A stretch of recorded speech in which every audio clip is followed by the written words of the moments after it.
Welcome back on the AM show. We're glad you stayed with us. And today we continue our analysis of the vetting of ministers designate for different portfolios. It started on Monday, and we'll be discussing the matters arising with the NDC MP and the MPP MP in the studio. But the NDC MPs have paid a visit to former President John Dramani Mahama as well. We'll be looking at that, as well as taking a bite at what's happening to Ghana's economy. Joining us in the studio, Sam George, Member of Parliament, Ningo Pram Pram, Dr. Dixon Adumaku Kisi, Member of Parliament, Anya Soutum. Gentlemen, a very good morning to you. Good morning. Good morning, and good morning to Dr. Soutum. Dr. Soutum. I've actually never been called Dr. Soutum before, but I think I'll take it. No, this note on which you're starting, why do I get the feeling Sam George has a lot up his sleeve this morning? It's been a long time since you came on the show. It's been a while. Being on the other, I think, Joy Prime a few times. Right. Yeah. Prime morning, I think. Yeah, Prime morning. Prime morning. But it's been a while. I think this year I haven't been here. And last time I was here was somewhere in the middle of last year. So it's been a while. Yeah, but once I was told that Doc was coming, I said, Doc, yeah. Charlie, I'm on it. He's my favorite sparring partner. we both sit on the Public Accounts Committee together, and so... And he's my in-laws MP, so... I see. That's why he said so to him. That's why he said Doc, thank you for making it. And thank you once more. What else? That's it. So we've had quite a lot to look at, members of parliament, and now some ministerial portfolios that became vacant, which had to be filled. And Mr. President has done that. He's nominated a number of people, and they're going through the vetting process. I'll start with you, Sam George. What is your assessment so far of the vetting process, those who have been vetted? K.T. Hammond had his own unique time at the vetting committee, and he trended that day. What would be your basic appreciation of what has happened before we get into the details? Sam. Well, I think that it's the usual parliamentary process of fulfilling constitutional requirements that when the president makes his nominations, they have to appear before the Appointments Committee of Parliament, which is a representative of the people, to vet that nominee and see if the nominee is suitable for the office that he occupies. There's been questions about if the process is exhaustive by Parliament or not. You see secretaries of state being vetted in the US Congress, and at times one person goes for 3 days, because you're taking your time to ensure that the person who is going to occupy such a high office meets that all the issues about the person are exhaustively dealt with. Our situation is different. In our situation, you have the case where we want to do 3 or 4 and sometimes 5 people in a day. You realize that members have questions they want to ask, and the chairman is minded by time and so has to guide the process. And This is not with the current chairman. I mean, it's been the case of all the parliaments. That's the point I'm making. So whether it is an NDC nominee with an NDC chairman or an MPP nominee with an MPP chairman, that's been the case. And that's why I'm just raising the point that fundamentally, do we want to look at the processes that we undertake in Parliament? Because even the Public Accounts Committee that I sit on with him, there are times you want to engage further an issue, but you want to guided, probe further, get further answers. Yes, but you're guided by the chairman, not because the chairman is against further probing, but he's guided by time. It's not about politics, it's about the reality. We must finish this person, move on to the next. But the question is, are we looking for speed or efficiency? We're sacrificing getting the best information out of people on the altar of getting this done quickly. Who are we racing for? Because these are people who are coming to oversee our taxes. Should we not be vetting them well? If multimedia was going to employ a production manager or a programs manager, and it was going to take Kwesi Chum's team that he had set up 3 days to do a proper vetting, they will, because it's private money he's going to be managing. Right. And you need to make sure. So if we're dealing with public payers' money, taxpayers' money, shouldn't we even show a higher standard of diligence in the work that we do? Because many times with the vetting, and I mean, this is another clear example, you realize that people have questions and the chairman says, I've given you just 2 questions or 3 questions, you have to move on. So all in all, we're going through the processes, we're going through the paces. Like every other vetting, I have made the point that this vetting is going to end with the usual, especially given the directive that's come from Adabrakat, the NDC headquarters on this matter. You would see a situation where most likely, and the NDC has made its position on the vetting known, that fundamentally we are opposed to the size of government, not just ministers, but even SOEs, and I mean that's where the real rot is. And these are other issues that we'll be getting into. Yes, I've actually noted some of these matters down. So then I will stay comment on that. But a quick one, since you bring this up, the quality of questioning. Sometimes people say that, look, the quality of questioning is not what we would like to see. In fact, it's been said that, look, if it's the NDC in power, the quality of questioning to a minister designate from the NDC side would be pretty lax. It's the MPP folk there who would be posing critical questions, and vice versa.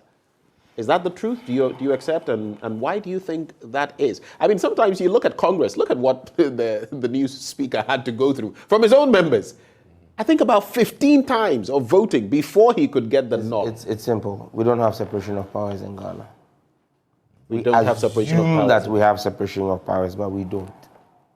Parliament is an extension, forgive me, and with the greatest respect to Parliament, we're celebrating 30 years today.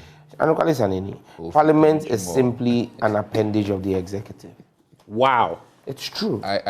Parliament. Hold on. Parliament is simply an appendage of the executive. And I'll tell you why. Wow. And I'll tell you why. Because please, no heckling. Let him make this point. Let him make this point. I'm not heckling. And when I make my point, you'll appreciate why I'm saying that Parliament, as it is constituted, looks like or appears to be an appendage of the executive. You have a minister appointed by the president who sits in cabinet, puts together a loan agreement or something, a package from his ministry, goes to cabinet as part of the executive, gets it approved. Then that same minister is an MP, comes to sit in the same parliament that's supposed to scrutinize what cabinet has brought. He sits in court on his own matter, and approves it. And you are telling me that you are separate. How are you separate? But he's not the only person. You have definitely be other people. No, you see, when I land, you'll get it. When you talk about the U.S. Congress, you can't be a congressman and be in the executive. Even in Nigeria, you can't be a senator and be in the executive. That's true separation of powers. But so long as you have members of the legislature still serving in the executive, you cannot tell me there's separation of powers. You know why? You do know. Let me also make the point. It depends on what any country decides to go along with. There are different fusions of that. Look at the UK, for example. No, the UK runs a parliamentary system, not a presidential system. You have a point with that. You understand me? They run a parliamentary democracy. They don't run a presidential democracy like we do. I'll come in. And so the point we must make here is, look, you have members of the appointments committee who sat on that committee in the morning in 2021. There was a day where a member of the appointments committee in the morning sat as a member of parliament, vetted 2 members of the president's government, and then the third nominee was herself or himself. Then he changes seats to go and sit there and is vetted. I mean, how can you be part of a panel that is vetting yourself? Imagine here, you have a vacancy and you allow for internal people to apply for it. Maybe it's an upgrade. And then there's a panel set up, and people are coming from outside to come and apply for it. And then you are on the panel. You interview other people, and then after you finish interviewing them, then you go and sit in front of the rest of the panel that you're also coming to interview for that same job. Does it sound right to you? Do you get the point I'm making? Sure. Again, for people like Dr. Kisi, who may not be in the executive, who may find themselves on the Public Accounts Committee or on the Appointments Committee, he is looking to catch the eye of the president because he knows that there is an opportunity to serve in government. So why should he go and embarrass the president's appointee and let the president feel that, hey, Akwawe ogu minipa n'enimase. Why would they give you an appointment? There is word on the street that once KT Hammond managed to do the Ken Must Go committee thing, he's been rewarded with a ministerial appointment. That's word on the street. I'm not saying that's what it is. Ken must stay. Ken must stay. Some said Ken must go. They lied to us that Ken must go. But when they got to the cracks of it, they said Ken must stay. But you see, that is the mindset. If an MP has no expectations of the president by way of appointment, you will do your job and do your job. In fact, in the US Congress, the more you hold the president to ransom, the more you get for your constituency. Because when the president brings a bill, when Joe Biden sends a bill, you have Democrats who hold out and demand federal funding for projects in their constituency. The lobbying is hard, I know. So if we were independent and he doesn't need any appointment from President Akufo-Addo. President Akufo-Addo brings a loan agreement and he doesn't think it is right. You tell him before I will vote, make sure that the 1D, 1F or the Agenda 111 in Sohom is completed. I want to see releases of funds that is beneficial to my constituents before I vote for you. But right. Yeah, can so if I can come in. No, please come in. So he's made some important points. I would like you to react to them as you make your own points. First thing, let me use this opportunity. We're 30 years today as a Parliament of Ghana, and it's going to be launched today in Parliament, I think around 9 a.m. or so. We might be late for that. Very significant. I beg to differ when he says that the Parliament is merely an appendage. Yes, it's just a little, it's serious. Executive. It's serious because I take a whole different approach, and I really think that our independence as a legislative body largely has been impaired because of maybe financial resources.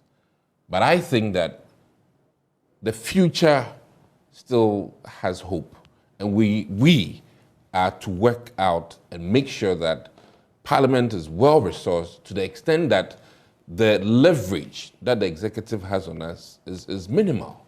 And I really think that the next foreseeable 10 years, I think that should be one of our priorities as the legislative body, to make sure that, because quite frankly, and forgive me for using this word, if I'm well fed by the state and has no bearing on the executive giving me that cushion, I don't think many of us will necessarily be towing the line of the executive.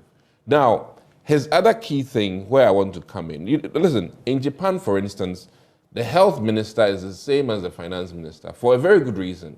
And I think that the members of the legislative body being on the executive is very positive in the sense that it bridges a communication gap, which can be there, whereby the legislative members need to tell the executive something, and there's no room for that. But when you have the two marriage, and mind you, the executive body is not 100% legislative members. Some ministers are not members of parliament, and some MPs are also not necessarily, on the executive branch. So I really think that as we have it, one, the three arms of government are there. And if we work efficiently per the three institutions, you come to appreciate the fact that, the legislative branch is set up not as an appendage to the executive. Listen, you and I, this last budget, trust me, this last budget, I felt that independence because we shut down, and we shut down some very powerful things from the executive. The money for the cathedral, which and other instruments that the executive brought that we shut down. And that, by virtue, just showed us that, listen, legislative branch has some muscle. And I really think that, listen, But I find it interesting, your rhetoric. Yeah. You say has some muscle. In other jurisdictions, the legislative body, mind you, you hold the purse strings, you fashion out laws and all of that. Mm-hmm. They really are tough Can you say same for our legislative body? In fact, in the past, I have read documents, pieces on our legislative body that describes our House of Parliament as a rubber stamp. Now, let me take, for instance, the e-levy. Look at what happened. the NDC... What happened? The opposition, fought it out. Because they had the numbers. Heavily. Because they had the numbers. No, but I'm just saying that... If your end had the numbers, it would have sailed through at the first instance, which points to a certain lack of independence. But I've even come to just recent, December, as we went for Christmas. It was one of my enjoyable Christmases because I really felt that parliamentary oversight of the budget for 2023 was fantastic.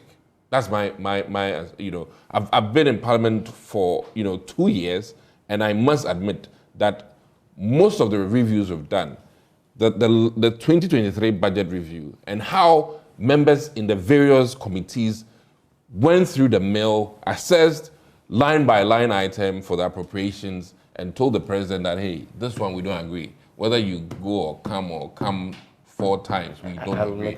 And I really think that we did our very best. Now, there's also even further opportunity through other committees to really make a strong case.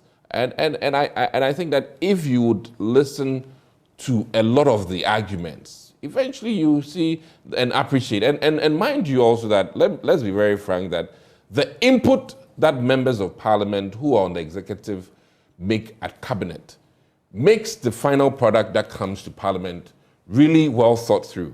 So that, let me take any of the programs like Free SHS, very well thought through, all the, tweaks and things that needed to be done to the very best of our knowledge, per the resources we have in this country.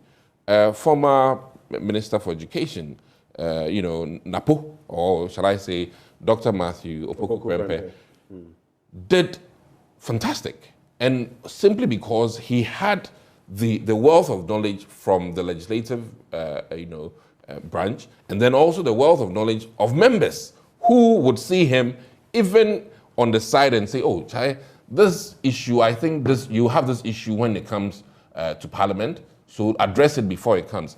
And I think that is the beauty of having some members on the executive, and this, corridor back and forth allows the final product to be powerful. What do you think about the questioning, though, at the vetting? Oh, this quality, in fact, quality of questioning. I haven't been impressed, and quite frankly, I really think that the beauty of the American one, which he's talking about. Listen, they use the questioning to lock you in to some as it is, goals for the institution you're going to. And I really think that, all of us need to be minded and guided by the fact that if you use vetting to get the person to make some commitments before they take office, it is powerful. And then also, if you use vetting to make sure that certain,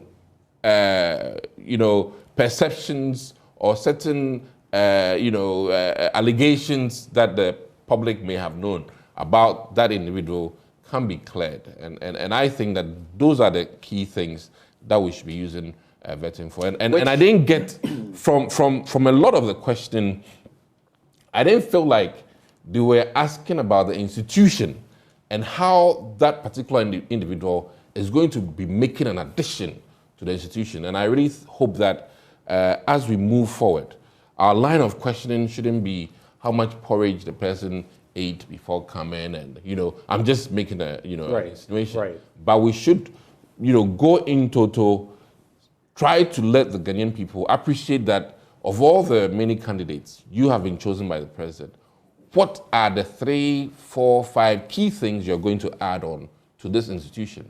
Because as President Obama said several years ago when he came here, if our institutions are working, peace of mind. We don't need strong men. And I'm always very, and I really think that the questioning should be going towards how they will really impact the institutions. Right. And let me just sneak this in before I'll let you come in and then top up on the same point.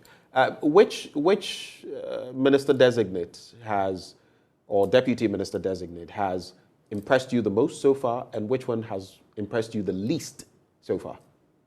Candidly speaking. Well, if I'll be very frank, I mean, I think a great minister designate Brian Ochampo performed fantastic. He knew his stuff, and I think that it was also very good and a very good opportunity for him to delineate himself from some of the accusations. You know, sometimes in politics, people brand you in a certain way, or you are known for your last, major event, which for him, I think, was also West Wagon issue. But I think he took the opportunity to demystify and then also prove himself why he can make a contribution to Agric. There's one thing that, personally, I don't know, but somehow, how he managed Fulani issues in the Afram Plains area, for me, was very commendable. Interestingly, when he was in the security aspect, but it was an impact on agriculture. And I'm excited to see how his background will really impact agro-business in this country. Who impressed you the least? As for that, hard to say. Please exempt me from Is it that you will answering. not say or hard to say? Which is it? It's a very difficult one to say. Okay. Yes. Yeah. Sam? So you can make your point that you wanted to make and then get typical proof of why I said members of parliament are always minded about the overarching rule of the executive. No, we are colleagues. You are beholden This to one the we are executive, right? colleagues. We are beholding. No, we are exactly colleagues. because you see, let me tell you something. It's not about the executive. He gave examples. But what you're saying, if you say we are colleagues, it then means that because Minim Wuntino, I will not Hey, Ato. kind of. Hey, I was just about to say that. Hey, to be a wonderful. But anyway, Doc, let me make my point. You think Let me make my point. I was quiet when you were speaking. I beg you. So just one last thing. One last thing. As medical doctors, we ought to, in a profession, we give ourselves some level of respect. You understand? So for you to ask me who performed the least, Charlie, it's difficult. I get it. Not the executive. I get it. But it's difficult. I get your point. No, it's not your professional body, but I get it. Let's get it. He makes the point. He makes the point about the last budget and the things that happened. Let's be factual and let's be honest. The MPP majority in Parliament did not see anything wrong with the budget. The NPP majority in Parliament did not do any cuts to the budget. The cuts in the budget, especially when it comes to the cathedral, which happened at the Trades and Industry Committee, and then realignments that happened at the Ministry of at the Finance Committee. Parliament. Doc, you see, no, Doc, when you were speaking, I was very quiet. Sorry. Very, very quiet. I've interjected. Mafedi. You know, all of those cuts were led by the minority caucus. And that's the point I'm making. The minority caucus expects nothing of President Akufo-Addo. Everybody in the minority caucus knows that I'm opposition. President Akufo-Addo will not appoint me today. He won't appoint me tomorrow. So that is why you have members of the minority being bold enough. If the reverse was the case, I don't think if the NDC was in government, NDC MPs would be leading the charge to cut their president's budget. And that is why nobody in the majority, as we speak, yes, we are talking about how he made you have a good Christmas. Even when we came to the floor and we're arguing for the cut, your people stood up to counter us and argue why we shouldn't cut it. You understand me? So it is that point I am driving home. That until the party in government, whether it is NDC or MPP, the MPs are emboldened to be able to take a stand against the executive without fear of reprisal. Because you see, the fear of reprisal is what makes MPs, even on the majority side, and to be fair, meet you in the coffee shop and say to you, I agree with you, but come on the floor of the house and come and toe the government line. It is that makes you look like an appendix. And there's a point, because I've had members of parliament from the ruling administration come here, sit with me on subjects like the e-levy and should Ken Ofori-Atta be at post. Right before coming on air, they will sing a different tune to you, but they will tell you, Masa, you know I can't come on air and say this. Hold on. I mean, that's a reality. Allow me. No, but you've spoken. Let me speak. That's of us a reality. If you don't allow me to speak, I'll start interjecting anymore. Hold on. No, Ken must go. Some MPs came out. Doc, you hold on. I'm just making a point in line with what he's saying. and we see that whether it's NDC or October. NPP, we've seen that happen. Oh, yeah. People will come and tell you, Charlie, this one, see, I can't get into those matters. It's the reality. It's a simple reality, and that's what I'm saying. But overall, you want to use Ken must go. You say Ken must go. You do a press conference. And when push comes to shove, for you to be men of integrity and honor and stick to your word that you have told the people, what do you do? Because the president has impressed on you. Because the president calls you, you decide that you are going to pull back from what you claimed was your principal position. Are you not an appendage? The party. You mentioned e-levy. As a party. If e-levy, if we did not have the numbers as they are today, and look, the semblance of Parliament moving away from that rubber stamp image is just happening because you have a speaker who is not part of the government, and you have the numbers that you have today. And that's the only reason. We have the Fomena MP in there who can. The Fomena MP there, he's my very good friend, but I've said it yesterday. He warned me. I told him, I said, look, he's the biggest problem to our democracy. He is? Yes. Why? Because he could have taken the decision to vote either way based on the policy independently. But he must sit somewhere. In Parliament, you can't hang in the middle. You must sit somewhere. And he chose to sit with the majority. Sitting there does not mean voting there. No, I get the point. Sitting there does not mean. So on issues, he can choose how to vote. But he's made up his mind whether the thing is to kill him or kill his mother. Once the MPP says this is the way, he will go with it. That is problematic for our democracy. And that's the point I'm making. You make reference to the e-levy. Look, last year's budget, 2022's budget, Ken almost started reading that budget at almost 1 p.m. The majority side held a press conference criticizing Mr. Speaker. That Mr. Speaker was holding up. You are talking, you nail it when you say the problem, the problem of Parliament is funds. The Constitution is clear. What funds and what percentage must come to the judiciary and what percentage must come to Parliament. Yet the finance minister, who is a part of the executive, because of the overbearing nature of the executive, decides to slash Parliament's budget, decides to slash the judiciary's budget. And when the speaker said, I won't let you come on the floor if you don't top up the numbers, we had MPs say that the speaker is sabotaging the executive. MPs, members of the Parliament. But why were they attacking Mr. Speaker? Because they want to catch the eye of the president. Let me ask you an interesting question before you get into the highs and lows of the vetting and who has performed, who has not performed. What do you think can be done about this? Must it go back to the 1992 Constitution? Yes, fundamentally, must we because twist it or tweak it from there? We need to look at the Constitutional Review Commission report. In there is that talk about making Parliament completely independent, where if you're going into Parliament, you're building a parliamentary career. Okay? So if you can serve and be there for 20 years, 30 years, it's a parliamentary career. You have no business in the executive. If you want to go into the executive, so this requirement of 50% of appointments coming from Parliament would need to be scrapped.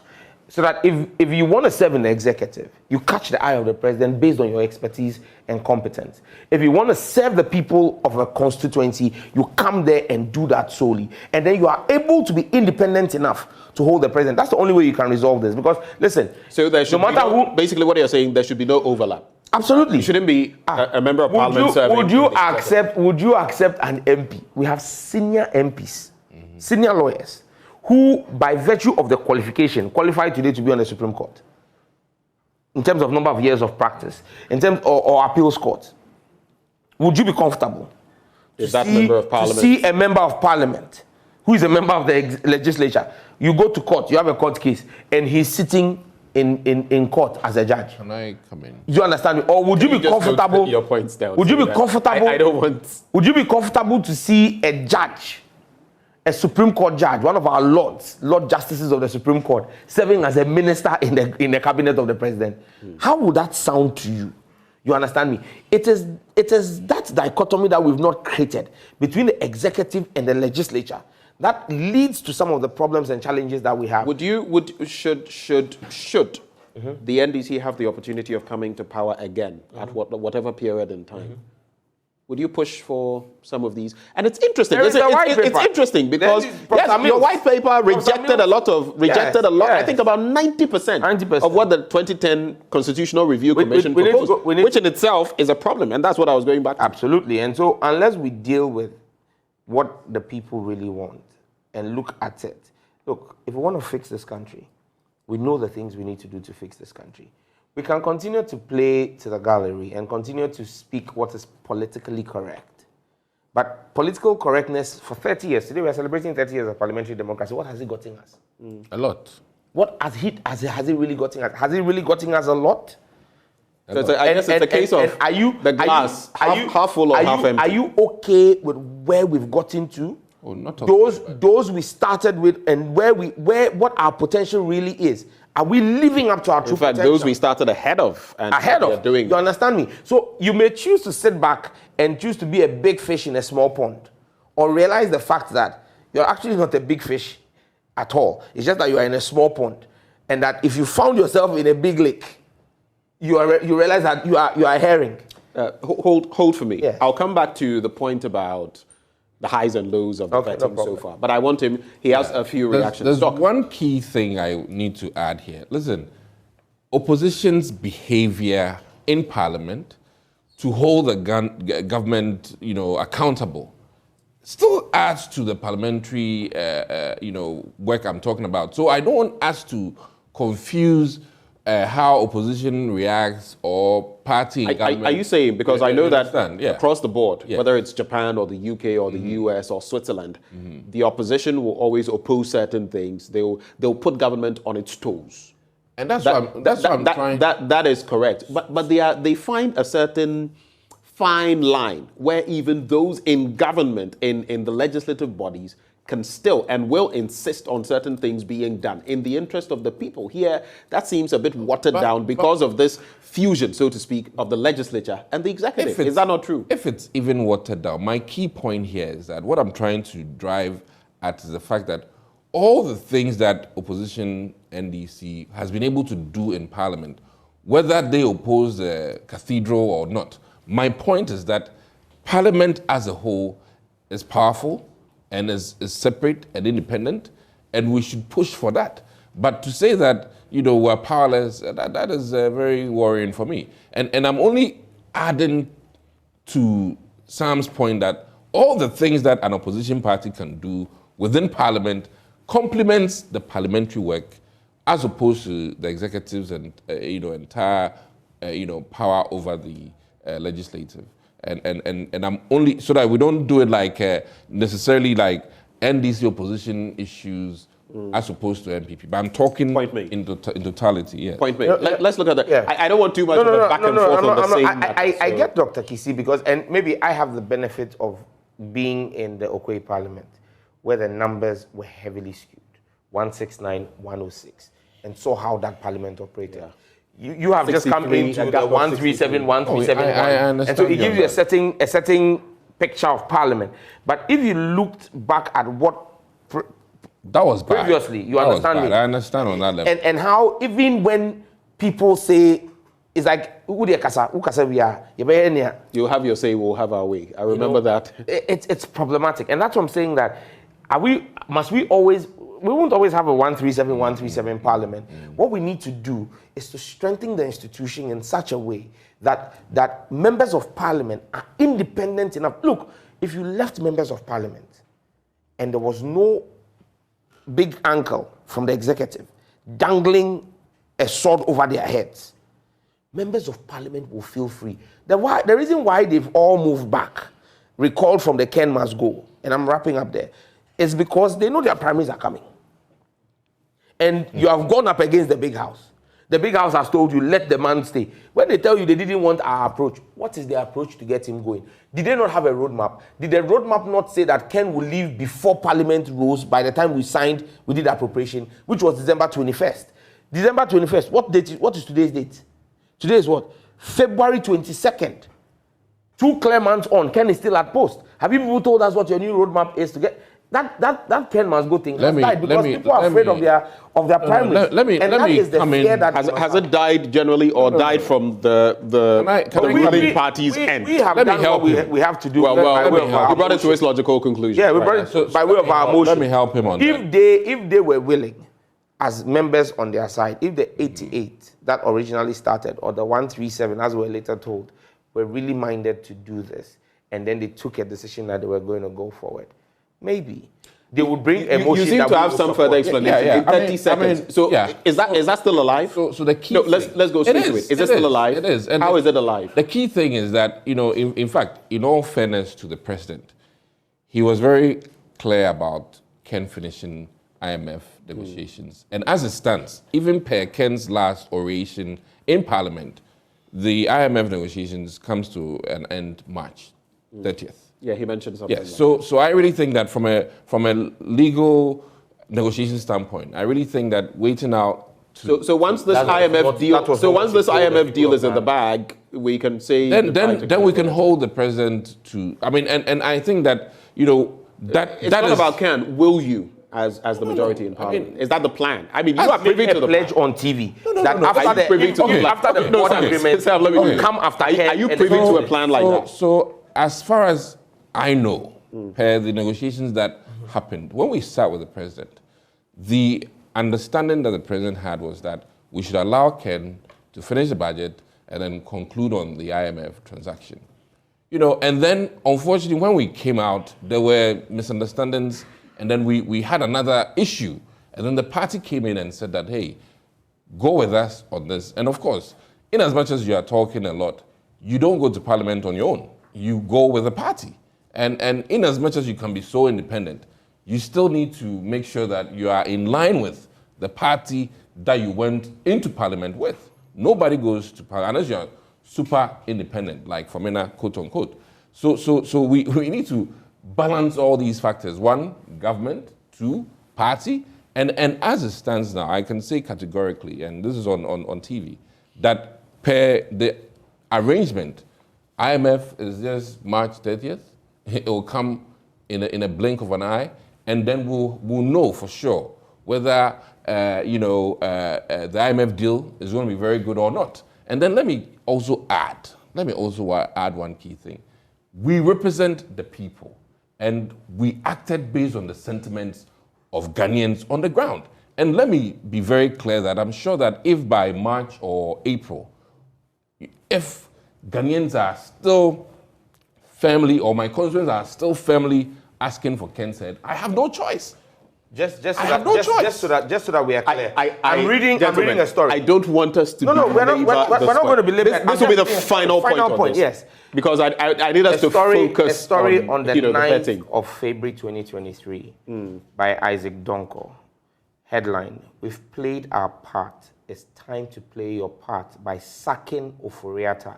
Ken must go. Rebel MPs to Akufo-Addo. And I'm reading a portion of this story to let you see that, Doc, what you're saying is actually not factual, because you guys have agreed that Andy Appiah Kubi. But let me just read. But subsequently, I did hear something about the fact that, look, let him complete the IMF. No, I am saying this program, is 9th of February. This is just we haven't barely finished a March. week ago. Now let me read. Is March over? Please read. Speaking Please on go ahead. Accra-based TV3, the leader of the rebel MPs, Mr. Andy Appiah, Kwame Appiah Kubi, noted that everything rebel points to the fact the IMF negotiations have been concluded. The Asante Achim North lawmaker insists the president delivers his end of the bargain. Then this is a quote. The indications were not exactly the total completion of the IMF program.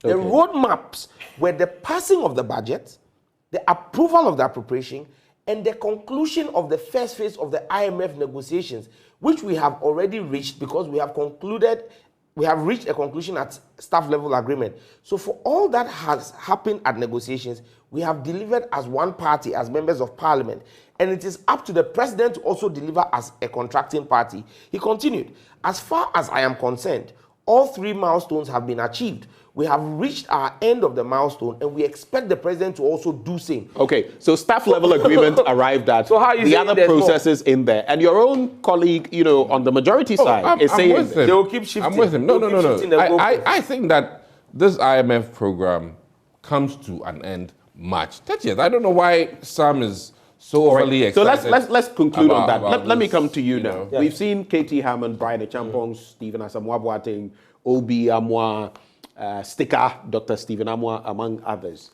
Highs and lows for you, and who has performed? I mean, you're a minority MP, but you see what you see. If someone has done well, he says for him, Brian Champong stood out. He did well. He answered the questions. For you, who has stood out? Who has been that shining star? And whose performance was subpar or below par? For me, I think that the members of the vetting committee or the appointments committee, which is the proper nomenclature, appointments committee, have done their best in asking the questions. I'm waiting to see their report. When their report comes to plenary, we will debate those reports and we would then pass judgment on our colleague members who either colleague members or nominees of the president, be it Stephen Asamoah Boateng or Brian Champong. I hold very, very, very strong views on Brian's vetting, for example, because several of the questions that were asked of him, he failed to answer. Like which ones? He was asked a specific question about comments he had made about me and arrival at the Labawaleshi School Park with tags on motorbikes. And he claimed that his answer was that motorbikes are his favorite means of transportation. But you had lied on radio, national radio. You had lied about it at the commission. The commission's report in the commission's report, it states clearly that what you claimed before them, there was no evidence adduced to it. You are asked at a vetting. The honorable thing to say is, well, that was my brief, and it has turned out to be wrong. So, well, I apologize for it. But to then vacillate on the issue and pivot and say, oh, if he had arrived on a motorbike, for me, minus your issue. For me, I thought that, and again, I mean, it's a very critical point that we will raise. It's a very critical point that we will raise the issue of allegiances. I was shocked, and that for me was a downside on the vetting committee on both sides, both the majority and the minority side on the vetting appointments committee. What? I couldn't understand how he was asked a specific question, I think by Kwame Agboja, on what rank he served in the U.S. Air Force, and he says that's classified. My goodness. You want to work for me, a Ghanaian taxpayer. You are going to hold a high office of minister where you would deal with Ghanaian classified information. Then I am asking you a question on a previous engagement. Probably not for public consumption. And you tell me it is classified. Classified by who? Where do your allegiances really lie? To your American employees or to your Ghanaian employees who you want to serve? If you are not in a position, if you are not in a position to tell us the dictates of your engagement with the U.S., there are two things. It points to only two things. One, you are still currently in the employ of the U.S. And don't forget, people know how the U.S. operates. There are people who are put in the Army, in the Marine Corps, in the Air Force, who are actually CIA operators. But that's a cover story. So is he still an active CIA operative or an active U.S. intelligence operative? For which reason he cannot disclose what his terms of engagement are? And are we safe in trusting someone who is actively in the employ of a foreign interest with a high office of minister? Or he's just being dishonest about what the roles were? So it's one of two things. And this, for me, are issues that I thought the committee must have zeroed in on. If you want to hold an office where your taxes are going to be paid for, it is not for the four leaders of the committee alone to know. It must be public knowledge. Why is it that the Asin North MP, even though he has a renunciation certificate, your party went to court and has taken him out of parliament, gotten an injunction that has stopped him because you say you can't trust his allegiance. Because at the time he filed a nomination to get voted for, not appointed, voted for, and he secured majority votes. So at the time he signed it, his allegiance was not 100. But to be fair, Afoti Toffee was taken to court. Ivory Coast, based on allegiance. Is that a point? No, I think something wrong. He has a point, but my other thing is that this man has been discharged honorably, and he's made that point. Whatever rank he had, even if he was quote-unquote, I don't see how a rank can be a classified. Even if he was quote-unquote fully American and has denounced his American citizenship, does your allegiance then still become questionable? I was a chef in the Air Force at the rank of captain, or I was a squadron fighter at the rank of this. How classified is that? if he was an American citizen, has he denounced? And once he's denounced, okay, end of. For me, Right. working in So- security and intelligence is actually more critical than just holding citizenship. Oh, how? Because what is how? You think it is everybody? It is anybody can get citizenship, but not anybody can work in intelligence and security. Right. So you but can by your way of allegiance to lotto, by way America- of lotto, by way of lotto, you can become an American citizen. You can't Give work me lottery. You can't work at that understand? level if you're not an American so citizen. Let me just you tell you. So that's the point. Yeah. You're missing the point. The point is those who get clearance to work in security and intelligence in any country are a smaller set of the bigger set, which is citizenship. So my point is, if we are making even the bigger set, which has no security implications, a critical issue why someone must be challenged for sitting in parliament. How about those? How about those who I guess don't work in smaller set? that's the point. But the allegiance There's- really is the citizenship. I mean, let me be. he's not saying that. So the point he's making is He gets the point. He's a medical even doctor. the He just plays the smart. bigger picture is in contention. How about the microcosm, the smaller picture, which is where just a few people are, which is much more difficult to enter. Yeah, but and which to you know enter- that for those who, Yeah. and we are not saying he has been a security saying- operative. We are not saying that. Yeah. But if he has, usually, no matter what your nationality or no matter your defection or whatever, you are closely monitored practically for the rest of your life. So this should be headline. Brian Champon is a Coleman Fest. Period. Oh. Yes. Okay. Yeah, he's a Coleman Fest. So for you, did Brian perform or not? I mean, outside of what relates to you. Yeah. Thank you. Ayawaso West Wogon. Yeah. And outside of this concern, which I feel is a valid one. Absolutely. What else? Looking at what he said about his ministry, the sector he's going to man, what did you make of his performance? Well, like I said, I will be passing judgment with my colleagues in plenary. Because, and you know why I'm But the excited? plenary, I was going to ask a question. Because will it make any I am- difference? I am You remember confident- when Mavis Hawa Kumsin and the information minister, you had your issues with them. Ekosishe. Yesterday. Ekosishe. No. It's documented. Listen. It's documented. And yesterday I took pain to explain this on a sister network, Metro TV. Give me 1 minute to do it.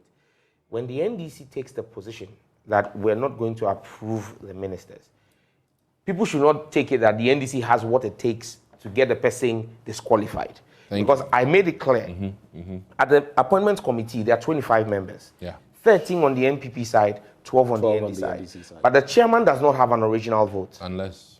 there is a tie per our standing orders. So with our position that we are against the gargantuan elephantiasis size of this government, we will vote against all the nominees, which means that you will have 12 NDC MPs on the appointments committee voting against the nominees, and you will have 12 on the MPP side voting for. Then the chairman will cast his casting vote, which will most likely be for an MPP side. So what you will have is you won't have the report coming to plenary saying the nominees have been disqualified.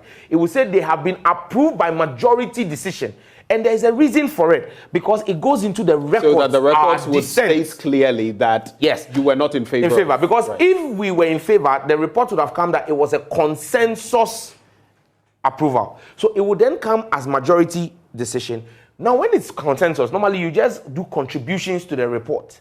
But when there is a majority approval, it means that there is a dissent to it. So the speaker opens up for a debate on the report and then now puts the question, which is a voice vote. When the voice vote happens and he rules, based on the way the question is couched, that the people have passed, the minority reserves the right to then call for a vote. Now, again, in Parliament, there are only 3 times where a secret ballot is held. Election of a speaker, appointment of a minister, removal of a minister. So you saw January 6th and 7th, you saw Ken must go, you saw the vetting that you spoke about. We will have another secret ballot vote. My hope and belief is that for the records, at least the 136 NDC MPs who are present in the chamber will vote en bloc against the decision. If the NPP is able to bring their foreign-based MP, the one who is an MP in Ghana but is sitting in America, I'm not. or operates from America. Which one are you speaking? Domi Kwabinya, Adjo Asafo. But she's been in town recently when the president was launching that kindergarten. She was there. Yeah, when the president moved 38 Land Cruisers to go and launch a KG, she was there. But have you seen her in Parliament? Has she stepped in Parliament? She comes to Parliament one day, then she's gone for 6 months. She's running from there. She visits us. She's a visiting MP. You have visiting lectures.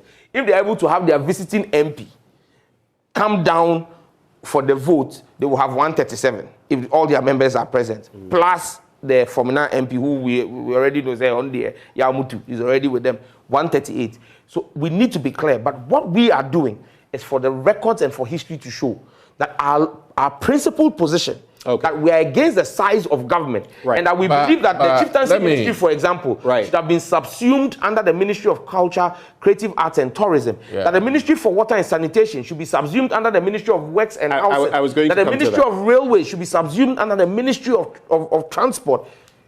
We cannot support this for the life of us. Why don't you support agri and trade, and then maybe come on the others? I mean, permutations have been given, information and communication. No, but I'm just saying that in this instance, agri, he's okay with it, and then trade and industry. So why don't you? I'm just concerned that their approach is more of like, he's the same person saying that, the executive, is an extension. The legislature is an extension. Parliament is an extension. So by what they are doing, are they an extension of the party then? Oh yes, we are a wing of the party. There's no running away from it. Okay.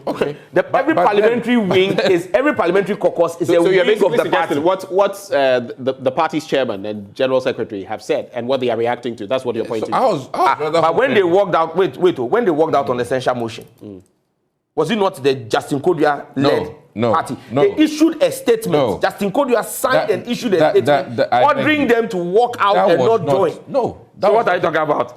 We were very clear from the onset. But there was a statement. No. Whether you had decided to do it or not, the point is that the statement. Our movement was not because of that statement. Because we're very clear from the very first day. Okay. So we are also rejected on the basis of principle.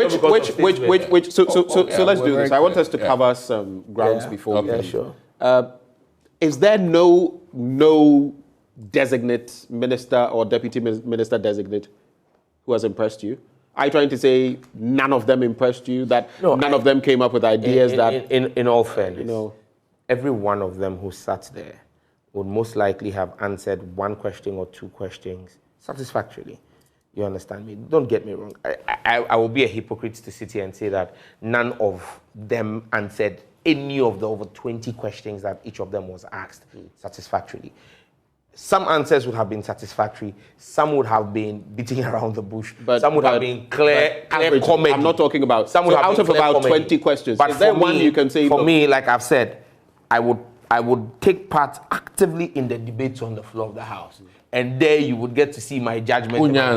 Why? You don't get that. You will get my answer on the floor of the House for it to go into the records. But let's look at a few things, maybe this specific bit or a few things that have been said, and then we'll look at the numbers, the ministerial numbers, as we also look at your visit to former President Mahama, and then maybe we can call it a discussion. KT Hammond says we spend $165 million on, Wele, guts, and all of those things that we are bringing that into the country. He is going to man that portfolio. There's also the question of Dr. Stephen Amwa, who is going to be a deputy with him, and what he's going to do, because some have said there's a deputy for trade, there's a deputy for industry. So where exactly is he going? To you, Doc, what do you make of these? Well, I mean, that is why initially I was saying that vetting should be an opportunity for us to really hold them accountable. Some of the statements they make during vetting will be like sort of their goals. The yardstick. The yardstick by which we'll hold them. To hold them. So it's interesting that he's picked on one, but I think trade and industry is far bigger than all of that. And I would hope that if he can work out to achieve that goal, fantastic. But I really think that trade and industry is way, way, way, way bigger than Willie or Yamande. But it's a big issue, especially when we're talking import substitution, especially when the president has fed into it, and we're spending $165 million. Do you know what that could do for us as a people? But mind you, this is private. In people spending that money. Yes, but what if we could retain that money right here? I only want to use this opportunity to beg the Ghanaian people that, listen, Russia has learned to substitute a lot of things. And maybe as Ghanaians, we need to then now learn how to substitute orange juice imports with freshly squeezed orange, or pineapple imported. I mean, why should Ghana import pineapple drinks?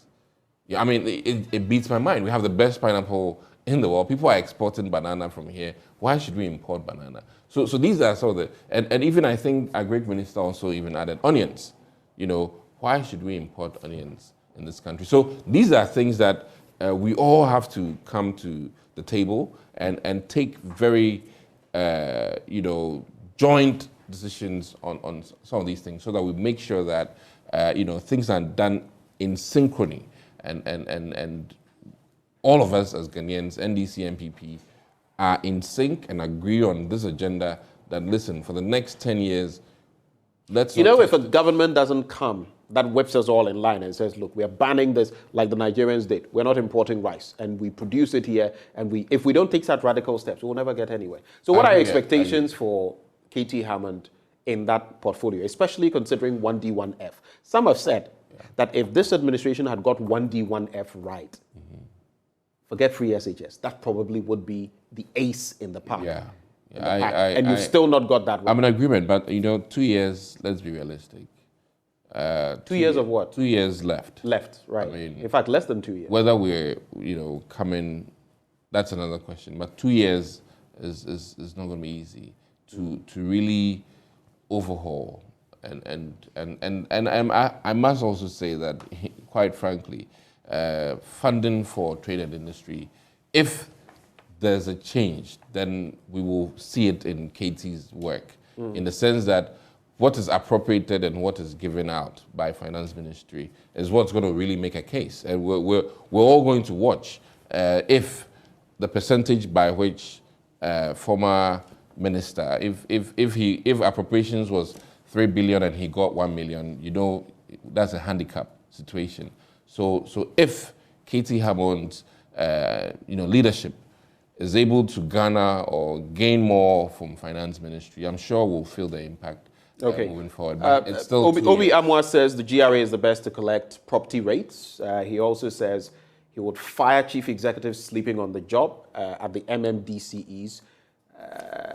Recently, the president was saying that some of the SOEs, for example, are not performing, and he is taking the hit. A review. Gentlemen, what would be your take on this? I'm just picking a few of the comments that have been shared. Stephen Asamoah Boateng, this though I did not know, honestly. In terms of chieftaincy succession, only 6 of the 300 areas are documented. And the 6 include, let me just, Offenso, Tepa, Ewutu, Brekum, Shidiem, and Kwewu. That's it. And you know the impact of this. You see what we are facing in Boku and other parts of the country. How can this even be? Quick reactions on that. I'll start with you, Sam. And then I'll come. Well, I mean, on the chieftaincy thing, the chieftaincy institution is one that I really do revere, but unfortunately, we've allowed, again, chiefs, or that institution has allowed the instance of politics to muddy the waters. And politics is not just your politicians like me and him, but even traditional politics to muddy the waters. And that's why we've seen the bastardized and money. Yeah, I mean, and bastardized the whole institution of chieftaincy, and it's largely lost its luster in this country. Again, on the other platform I spoke about yesterday, 10 years before Queen Elizabeth died, Operation London Bridge had been activated, which knew exactly what will happen from the minute she died passes till the 1 year mark when Charles or the heir apparent is then coronated, the coronation. Who gets the Everything phone was call? planned. Everything was planned, I'm even surprised that in all of this, the Ashanti Kingdom wasn't even mentioned as having documented, because they appear to be, for me, the most, in quotes, functional. Maybe they may not, these other 6 may be as equally functional, but maybe not as big and as in our faces as the Ashanti Kingdom is. But it's telling to know that even the Ashanti Kingdom doesn't have it documented. And so maybe that's an area that ministry, with, even though it gets meager resources, must begin to look at it. If every year we decided that the ministry's resources will be channeled towards working on 5 or 10, 30 years of our democracy would have done 150 out of 300. By now, right? In 30 years, if we're doing 5. No, if there were 5. No, 5, 155, 150. So at least by now we would have done half of the country and would have had less conflicts. You understand the point I'm making? If we're doing 10 every Or we year, could even, alternatively, we could even focus on the hotspots. absolutely. Problematic Because- areas. look, Because it's not all of them that are problematic. Some of them may not have the Documented thing, documentation, but it runs they are pretty. through. So you target the maybe big ones, the 30 or 40 that have some Greater problems Accra, and focus on those kinds of The things. North has always been really. Yeah, it's important. It's important that we get these things done. But people get to know the truth. Yesterday, I made comments on the other platform about the crisis in Boko and made the point I didn't even understand the issues. But just talking about military deployment, the calls I got from different sides, trying to give me historical antecedents of why this side is right and this side is wrong, it tells you that, look, people have information. People know the truth. But You should speak to the likes of Colonel Festus Abwaje. Yes. I mean, some of them have a lot of knowledge, Professor Enning and others, on I this think matter. it's an And in issue. recent times, apart from everything I knew, I've learned quite a lot because guess what? I've been speaking to both the Kusasis and the Mampusis. And you get a certain, not overarching, but underarching view of what exactly has happened. Let me just drop one, as usual. I hope it doesn't become too controversial. The conflicts that we see across this country that are largely ethnic also are business opportunities for people. Oh, that is true across the world. that's why I said money. Even There what are is happening in Ukraine yes, and there Russia are people has the who are same funding these conflicts because there's someone who is supplying fuel to the military. Ask them and the how they police. get the arms. Someone who is the supplying heavily armed Kusasis and the heavily armed Who's buying it for Mampusis, them? How are they securing It is it? members of the tribe who are buying it because there are people, somebody's whole business empire. Someone is driving a Brabus today simply because he supplies weapons to officers or is cooking for officers who are on deployment. So the people they are merchants of war who think that they must benefit from this. And we Right. must begin to name and Doc, shame them. any quick reactions to these bits? Any of them, if you do, have I to, don't very envy quickly. Asabi. Right, Stephen envy- Asamoah Boateng. I don't envy him. I mean, Ono ka chieftaincy. onyasika. Chieftaincy. Yes, Kanye Juma. But look, the Ministry of Information that I oversee at the Communications Committee. I thought you were wait. done. Their budget for the year, for last year, you know how much was released to the Ministry of Communication? How much? Less than 1 million Ghana cedis. 1 million for operations. It was All right. 968,000 or something. The whole Ministry of Information. So So I if don't. information cry is supposed But we are in hard times. they imagine chieftains. That means the big size of government is overrated. That's what he's saying. No, that was money for their work, but salaries here, edu their call here. You get Salary your point. call here. Get your VAT point, call Doc. here. Can Fuel call here. Can I? Don't bring yourself. Can I? So the key thing is I don't envy him. Chieftaincy, even for small areas, not an easy thing, and it's something that sometimes always even predates some of us, and in terms of the issues, and today I was even what kills me, and let me say this, are chiefs and queens who are still in the mortuary because of chieftaincy issues. After 2 years. Some are even 10 years, still in the mortuary for one key reason, that we don't know who the next successor is. And there's an indictment on Ghana. I really think that we need to find ways and means to resolve some of these issues and to probably put a lot more land in state care so that some of these issues can die out. All right. This morning, interacting with Dr. Kwame Asah-Asante, political scientist, head of the Center for European Studies at the University of Ghana, he made mention of the fact that we can do with 19 ministers, as the Constitution states, but not just even cabinet. The Constitution talks about 19 cabinet. I think we have about 25 or 28 cabinet. So we've overshot it, and that's quite a sum of money if you look at. But he's saying 19 ministers across the board, 16 for the regions, and those same 16 will double as ministers for certain crucial portfolios. So let's say Ashanti Regional Minister, but you're handling, let's say, communications and information.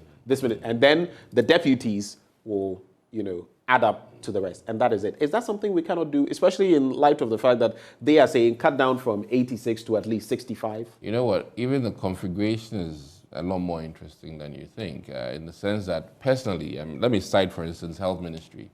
There's so many things that the health minister can't even touch.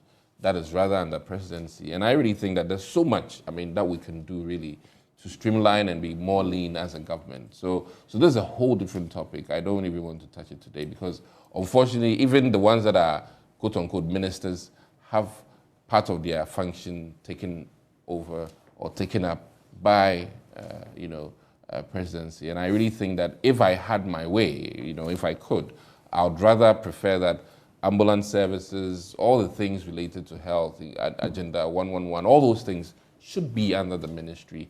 And then you really then can, make some impact in terms of streamlining, because some are doubling of, efforts, some are doubling of the same work that has been done by certain ministries.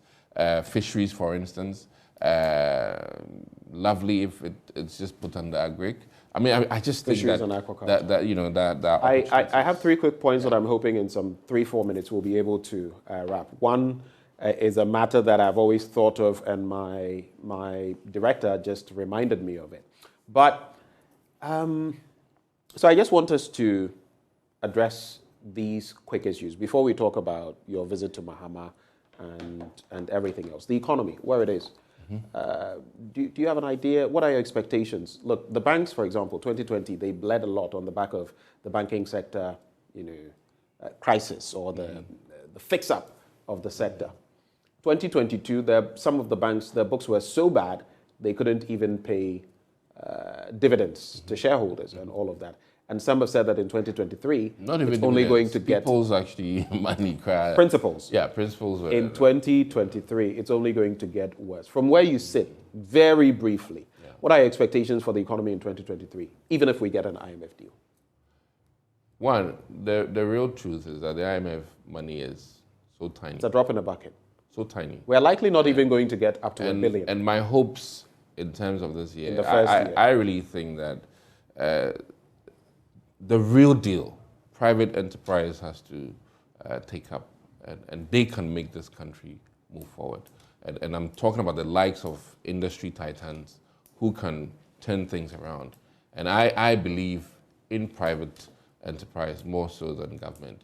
I believe that it's the Bill Gates, the Steve Jobs that really made the economy. And California is the 4th biggest economy in the world because of private enterprise. And I think if we can mirror that. When Apple was the first to hit $1 trillion, if we can mirror that, assets, $2 trillion. If we can mirror that, those things will obviously impact your economy. If we can economy. mirror that, Ghana will do fantastic. Points made. We have to be very brief. We have to go. I'd like to find out from you. So your visit to former President Mahama. Oh, you want to take? Mahama is more. The economy. I just want to ask if we still have an economy. If we still have an economy, you wouldn't be here. The lights won't be on. I'm wondering if we still have an economy. You won't buy fuel. But they've run us into a ditch. We have to get out of the solid men. Yes, we have a team of men. Mahama. Oh, President Mahama, he met with us yesterday, and you met with him, or he met with? He met with us. Okay. He met with us yesterday, and he made his intention to run clear. We are proud as members of the Parliamentary Caucus that we were the first group he consulted with and officially informed after Lordina Mahama. He made that point. He spoke to Lordina Mahama first, got her blessings, and then the next group was the MPs. And I believe that the MPs caucus will take and run with President Mahama's campaign. I mean, I've been on the road already in my constituency for about the last 2 weeks, meeting with my branches and letting them know that President Mahama was coming and that we're going to be leading his campaign into the May 13th. We have a target of getting 100% in Ingo Pram, and I'm sure that sort of my colleagues are also going to deliver the same for him. I mean, we're focused. We have tunnel vision. Rubber stamping. We have tunnel vision when it comes to what we want to do. It's a democracy. Anyone is free to contest, but they will be deepening our democracy, because as far as we are concerned, President Mahama's target is to get as close to 100% as possible. All right. This question is from my director, so to speak, and I'm channeling it to you.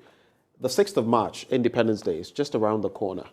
If you look at what countries like Rwanda, Tanzania, and others have done, they've scrapped it many times and saved a lot of money. The last I heard, the president there, the one who took over, the lady who took over from Magufuli, I think they saved about 400,000, I don't know whether it's dollars or euros, about 450,000. Or they lost and job opportunities. they pumped it into, I think, boarding facilities for schools. We have schools under trees. We have schools without desks. We have schools where people are on the floor, you know, our little ones.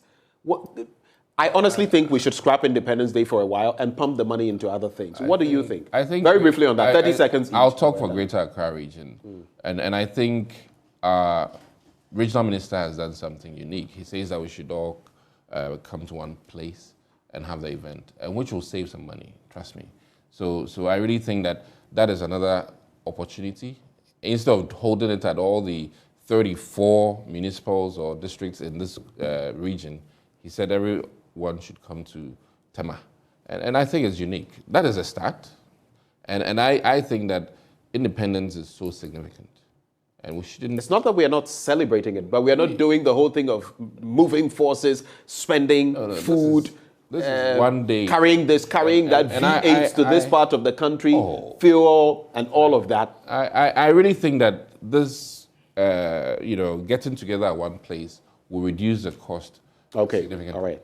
You see, and this will be the very final point. So we have a president who is tone deaf and cares less about what the problems of our country are.